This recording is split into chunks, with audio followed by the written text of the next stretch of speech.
تحس الشعور العراقي الغربي، يصير عندنا اختلاط. أرض الخير طبعا المطعم العراقي اللي في ولاية ايداهو. راح نسوي لكم فرة على الديكور والنظافة وناخذ الرأي.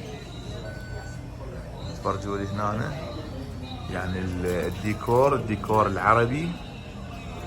تفرج النظافة الأرضية، الديكور العربي وبعض اللقطات العربية. طبعا هم يحاولون حتى بالقعدة ان القعدة عربية. ابو سجاد طبعا مطعم أرض الخير هو من انظف المطاعم اللي موجودة. طبعا هنا تشوفون حتى الشاشة عربية، الاغاني عربية، الاجواء عربية، العالم هنا الامريكان. عندك هنا تفضل ينقل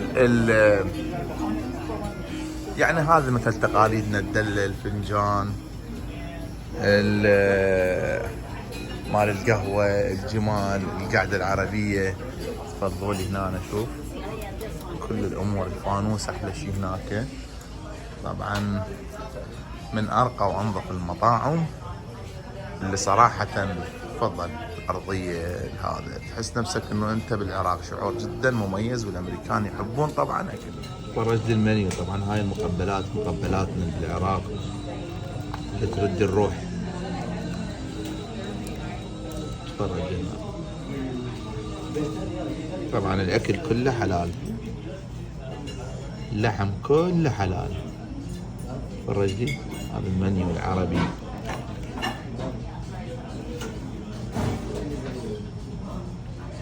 ثم فاصول يا الله.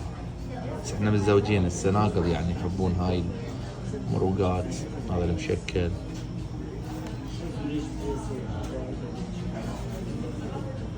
اقسم بالله العظيم طبعا الدنيا مغرب، لا اجامل ولا يعني. انا احكي الصراحة، يعني ما تشوفني انت بمكان كذا مرة اذا مو المكان يكون 5 ستارز. فنتمنى من اخواننا سواق الثريلات اللي يزورون ايداهو، اي واحد يزور ايداهو يجي ويزور جودنس لاند ويعطينا رأيه ايضا، يعلق على صفحة جودنس لاند.